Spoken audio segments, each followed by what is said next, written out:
It's Mackey and Judd on Score North and ScoreNorth.com. Yeah, just confidence. You know, he knows what he's capable of. He knows what this offense is capable of, and he's just out there having fun, playing football like he did last year. But he's just more confident and more relaxed and just having fun playing ball. Again, you know, when you're able to, he knew going into last year that what he could do, but when you go and prove it, now you can kind of come out here and work on the little things, continue to get better, and he's showing that.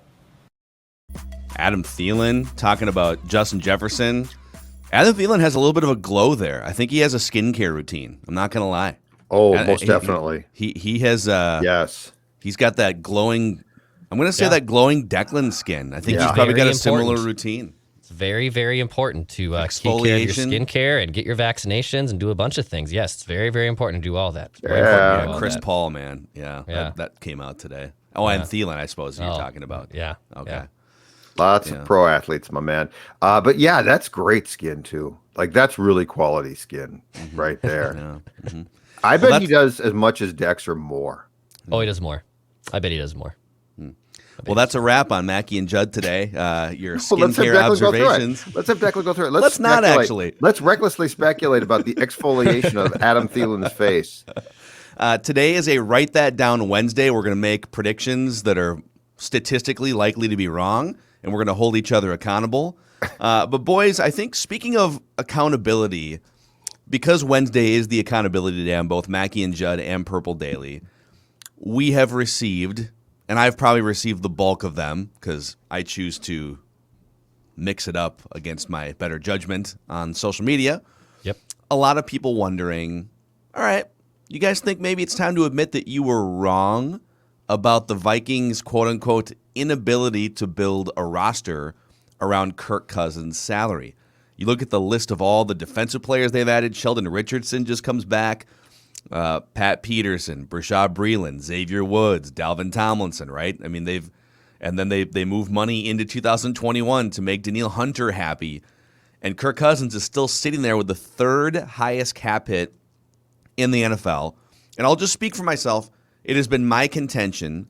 Two real headline things have been my contention as I sit here hoping that the Vikings can win a Super Bowl.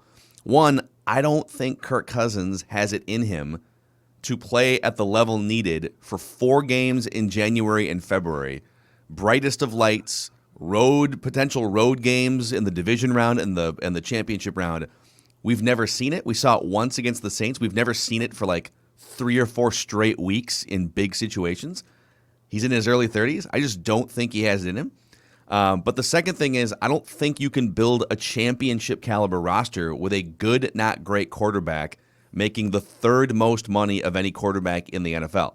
It just makes it really hard. The Vikings front office has done an amazing job sort of proving that to be not fully incorrect, but they've taken great advantage of veterans on the free agent market, bargain bin guys like Sheldon Richardson, who ordinarily would have signed for more money for a starting role somewhere else.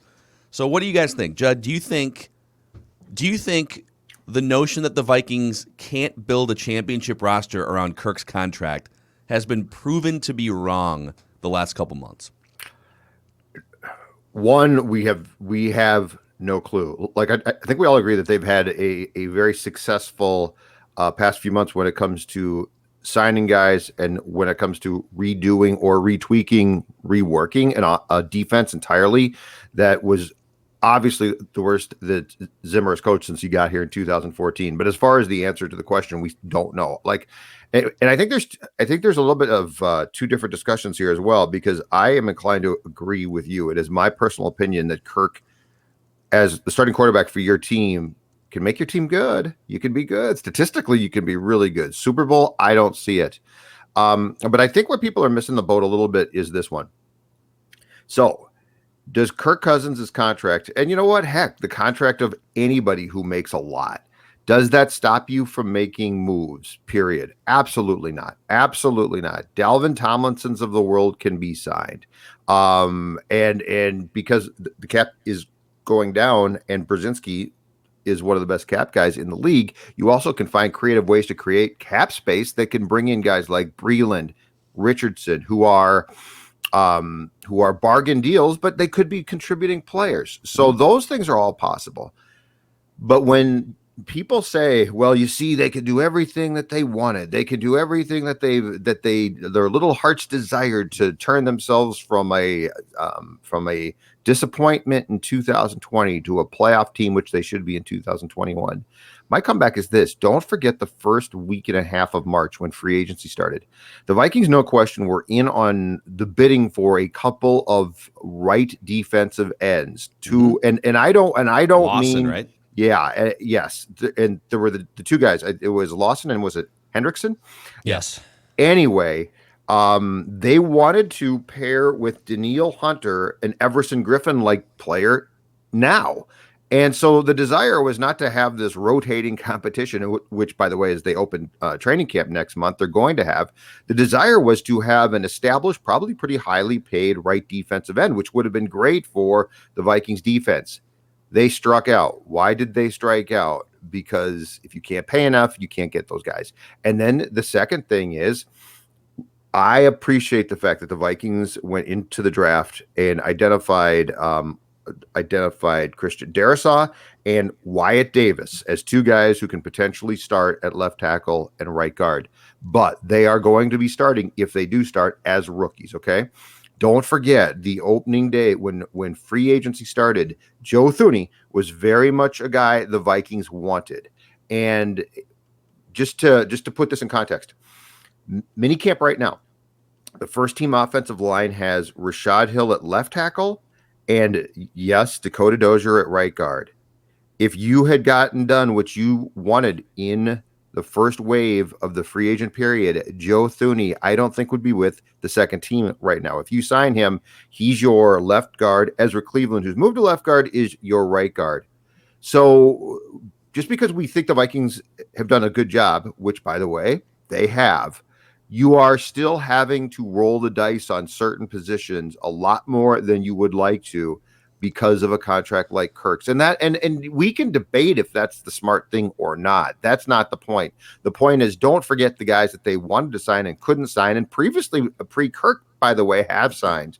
But now there are limits on how far that you can go. That would be that'd be my warning. Yeah, you're at this point, I think you're not gonna build a perfect roster 1 through 53 ever, and it's obviously the more you pay your quarterback, regardless of whether they're good or whether it's Pat Mahomes or whether it's Jay Cutler or Kirk Cousins or somewhere in between, right?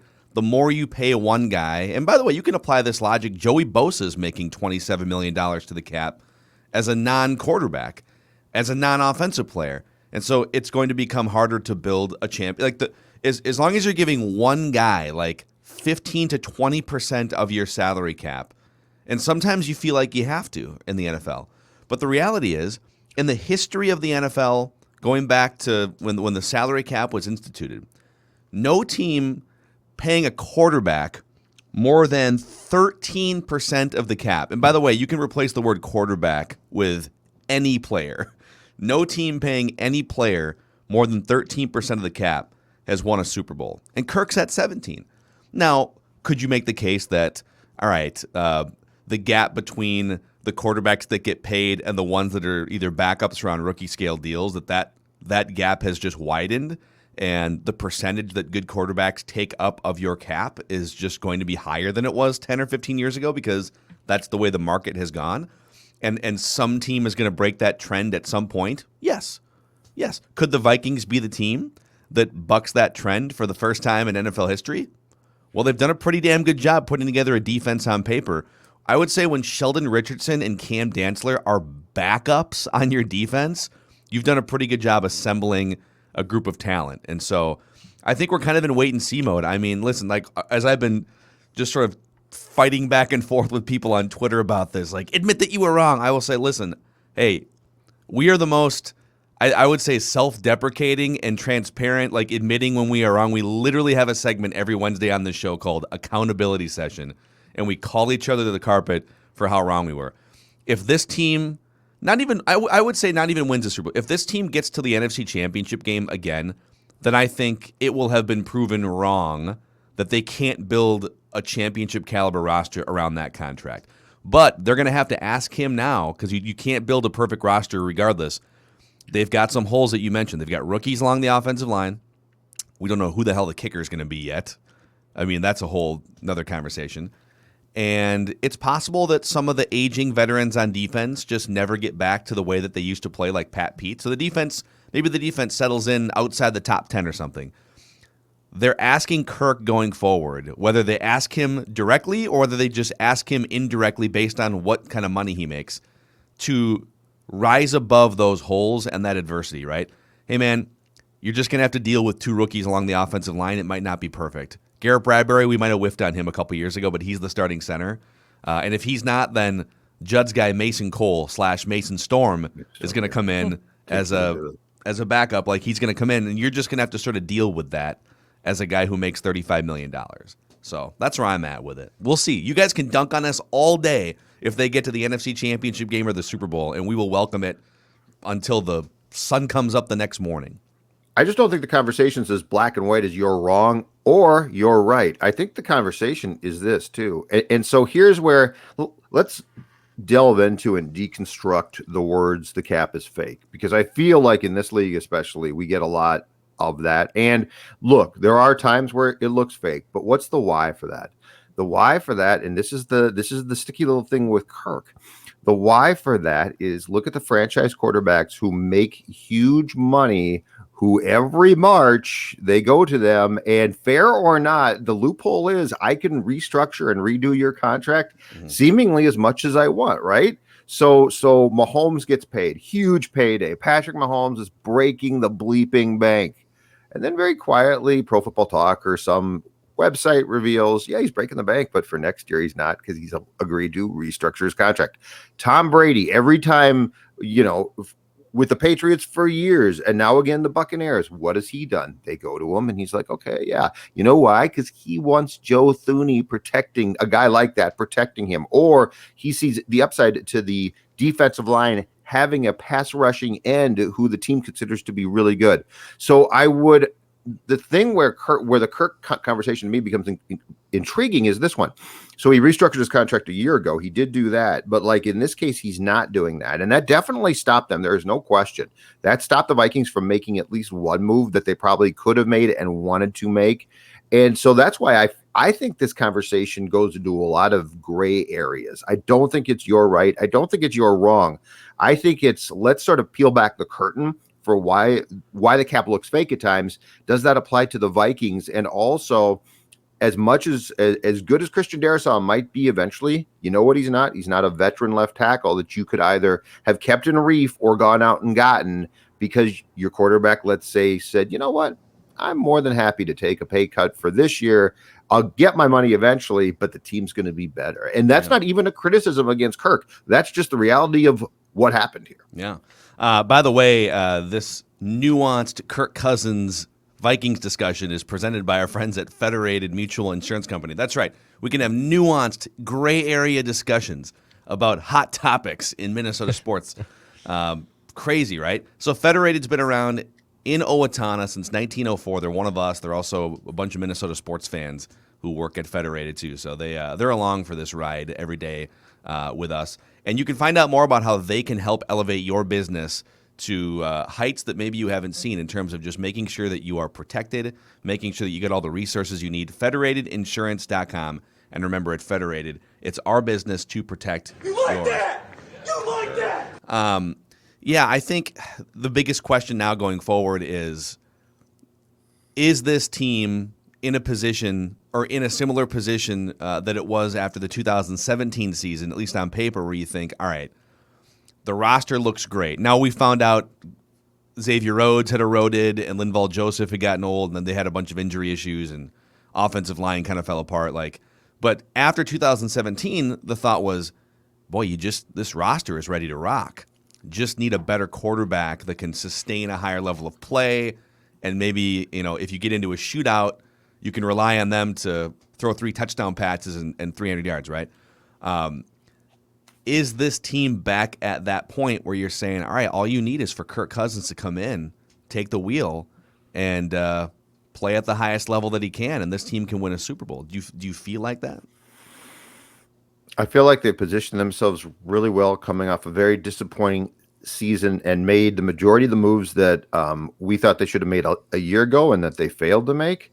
So I feel like they put themselves in good position. I also feel, and I believe it was NFL Scouting Combine 2018 in February, right before they signed Kirk, when that clip that we have played from Zimmer talking about flat out the downside to signing a quarterback to a huge contract still plays a role here and is an important thing to keep in mind.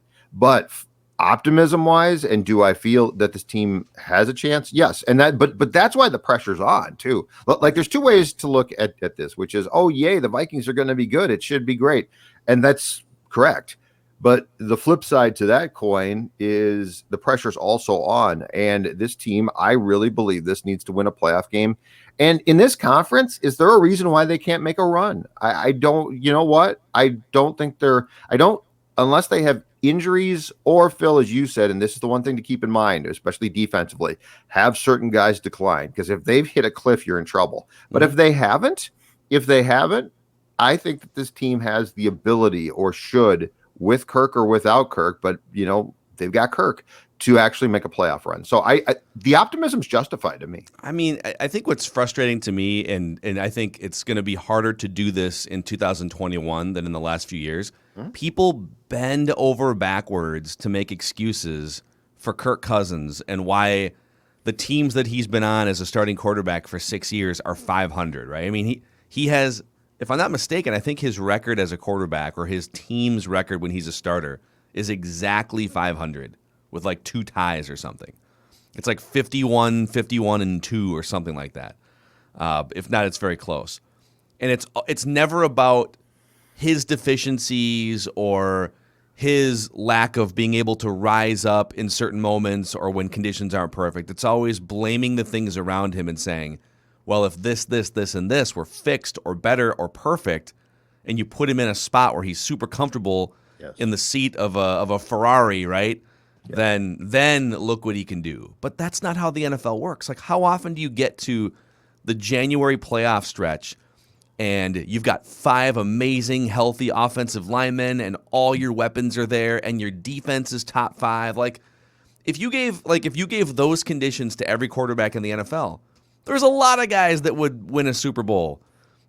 Pat Mahomes, like we saw Pat Mahomes. And by the way, Pat Mahomes, when he won a Super Bowl, didn't have perfect conditions. That defense was kind of shaky, but he's able to make up for any deficiencies because he's Pat freaking Mahomes. Right. And this is probably, in Kirk's career as a starter, the least on paper, and we'll see about the rookie offensive lineman, but this is the least amount of deficiencies that he's had to overcome in his career as a starter on paper.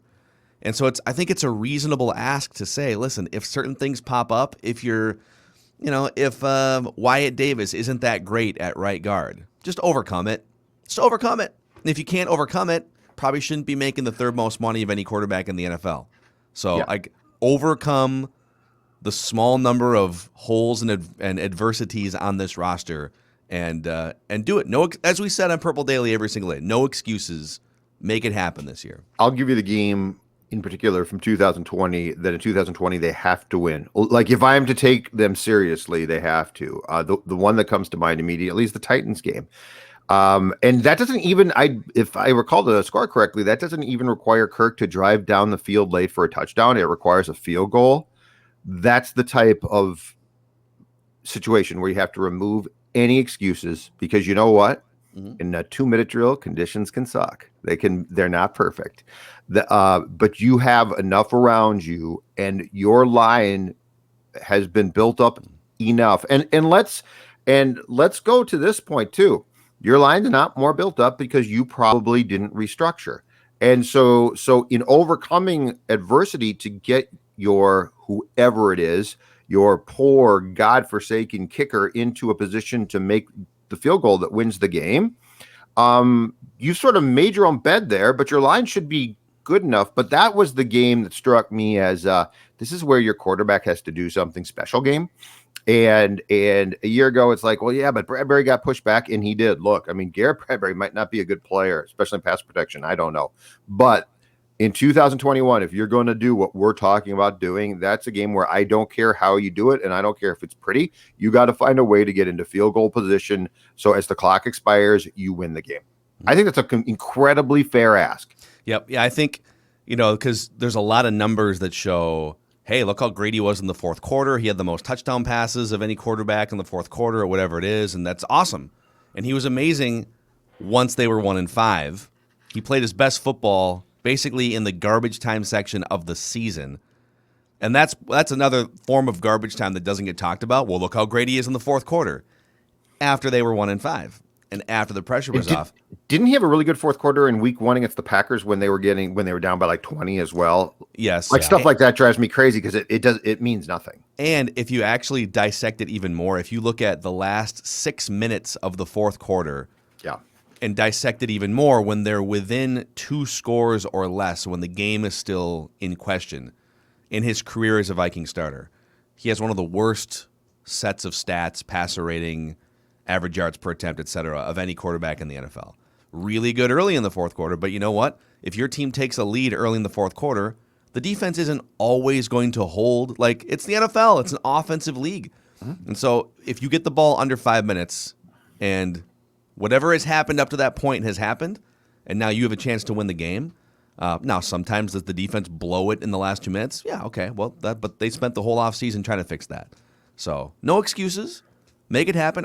Sometimes it feels like, and we can do a whole other show on this some other time, but it feels like we're so afraid in Minnesota to set championship expectations and then hold teams accountable, right? There's this, why can't you just enjoy watching sports? No, we do. But it's been 30 years since one of the men's professional sports teams has won a championship in this town. The state of hockey, no championships. Yep. And the Vikings, the most wildly popular team across the upper Midwest, no championships. And so, no, I'm not going to, 10-7 and a first round exit, doesn't do a whole lot for me. Can I still get some enjoyment watching football? Of course. But why are we so afraid to set that bar and say, all right, guys, let's do this. 7 years, Mike Zimmer, let's do it. And I don't think we even know how to set them now. I think we're a guy that can't get a date, and we finally get a date, and we don't know what we're doing. We just have no idea. So we're like, well, I'm going on a date. It's great. She'll be great. And she's really mean. And we're like, but she's still great, right? Because I'm out on a date. That's really mean. Our options are limited. But I don't think we know how to. And I think we are. I think part of the reason why people get mad about a show like ours, where we openly discuss what the expectations are, and it's not all Pollyanna purple Kool-Aid, is because people are like, but if they win, it's great, right? And it's like, well, yeah, that's great, but you got to stack wins together to win a championship. It's not. We should want our teams to thrive, and the only way to get our teams to thrive is that there's inherent pressure on said teams, right? Yeah, listen, we're not. That's just the reality. No one is sitting here, calling for. No one's calling for crucifixion or Mike Zimmer to be held to I don't want anyone to cross. Crucifixion. Yeah. What did I say? Crucifixion. Crucifixion. You made a Declan word there, yeah. Is that a word? As a Catholic, I know it's crucifixion, and you don't want any. No. No, you don't want anything to do with that. Hi, all religious viewers. Judd. So, by the way, before we get to write that down predictions, I think we owe it to just do a quick little.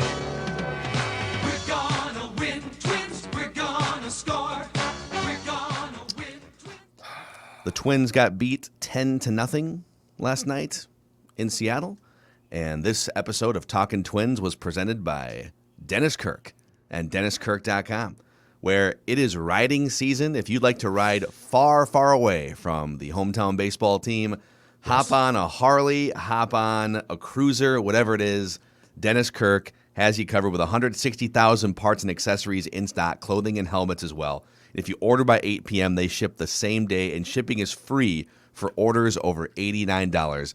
DennisKirk.com, the best in the business. They will ship today. We're gonna win, Twins. We're gonna score. We're gonna win. I got nothing for you. So, okay. Thank you. Nice work. Yeah. Way to go, Twins. I got nothing. Nice job. J-Hap, Great stuff. Glad Yeah, you're great still on the stuff. team. Good job, J. Yeah. Great work there. Match Somebody maker. get that guy some spider tack ASAP. Spider tack. I can't. Yeah, this is going to be fun. What a gong show that's going to start Monday. We're gonna win, Twins. We're gonna score. Oh, hey, Phil. We're gonna win, Twins. How'd Byron Buxton do last night? In his return, he certainly has to be back. So is he's just hanging out in a hotel room in Seattle? Just go goes hang to the out with him. clubhouse, I go hang You're out in with him. Seattle, Go grab some dude. seafood. Yeah. What is he doing? You know Right. what you guys should do? Are they waiting for him to be 100% perfect? And Go to the market and you and Byron buy a bunch of seafood, stick it in crates, nice crates, and ship it back here for Kellen Mond. oh yeah, it's a good call. Yeah, we can at least get some use out of Byron if he's not going to be on the field. He's got some time on his hands. He'll just run all the way from the Pacific Northwest back across country.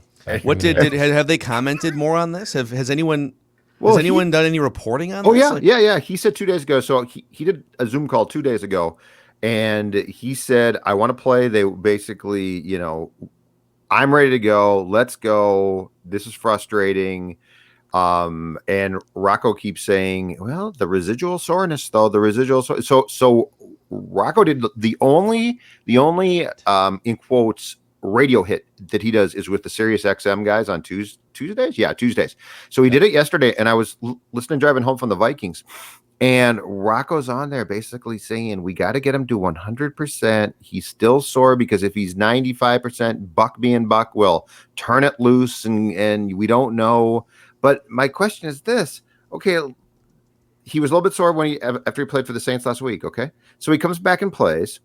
Eventually, hopefully, he's going to be sore again. So what are you even talking about? He's just always hurt. If he gets hurt, he gets hurt again. Okay, the latest from StarTribune.com.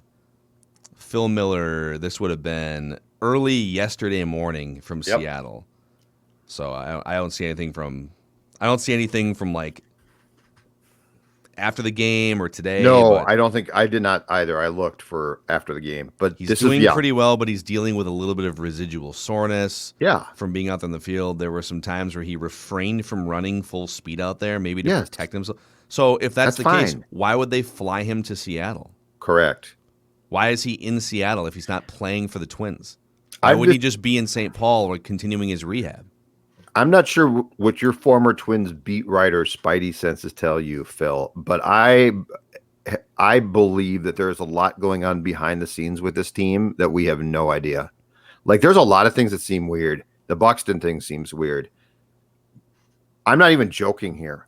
Shoemaker and to a certain degree Hat being on this team seems really weird to me. And you read some of these quotes yesterday, but I can't wait. That's how my swing is right now. I'm anxious. I'm pumped. I'm ready. I'm going to have to keep nagging at Baldelli until he puts me in the lineup. Yeah.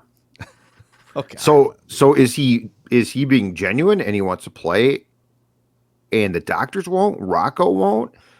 Like, I don't know. Like if he this can't play, why is he in Seattle? Why is he not still rehabbing back in the Twin Cities? Why would you put him on a plane and send him out on a road trip? And what Rocco said yesterday on Sirius to that sort of question was he has amended his answer to we want to keep an eye on Byron. Like we want to see him progressing. Personally, it doesn't make a lot of sense. Dude, I'm telling you, there's things going on. This feels like there's a lot below the surface that we don't know about what's going on with this team. I'm not like ready to just fire everyone here, but my opinion of this operation has changed a lot over the last 12 months. Fair. Let's just put it that way. Yep. Totally fair. Totally hard fair. not to. So, anyways. Anywho.